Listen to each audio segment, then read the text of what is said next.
Hi friends, இங்கே பாருங்கள் friends, இது செரி பழோட செடி. நான் ஆல்ரெடி கீழே வைக்கும்போது நிறைய கொத்து கொத்தாக காய்ச்சிது ஃப்ரெண்ட்ஸ். இங்கே பாருங்கள், மரமே அப்படியே கிளை மூட தான் இருக்குது. நான் மெத்தையில் எடுத்து போய் வச்சேன்.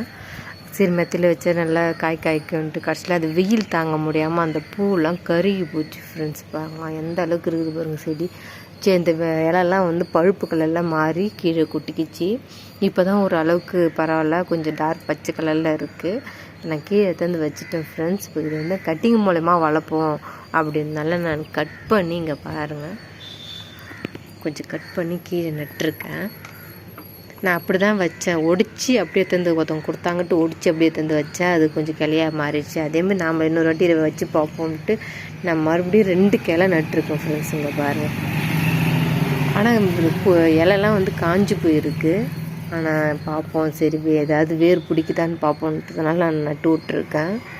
நான் சொன்ன ஒருத்தவங்கள்ட்ட இந்த மாதிரி நான் ஒடிச்சு தான் நான் நட்டேன் அப்படின்னு சொன்னால் அவங்க நம்பவே இல்லை. சரி, நான் மறுபடியும் ஒடிச்சு நட்டு பார்ப்போம் அப்படின்னு நான் நட்டிருக்கேன். கட்டிங் மூலயமா கண்டிப்பாக இது வளரும் ஃப்ரெண்ட்ஸ். இது செரி பழோட செடி. கட்டிங் மூலயமா லைட்டாக சீவிட்டு வச்சா துளுக்கும். நான் ட்ரை பண்ண போகிறேன். அங்கே பாருங்கள், 2 செடி வச்சுருக்கேன். அதுமாரி தான் வேர் ஊடுதான்னு பார்ப்போம். அப்படி வேர் கண்டிப்பாக வந்துன்னா உங்கள்கிட்ட நான் வீடியோவில் காட்டுறேன் ஃப்ரெண்ட்ஸ்.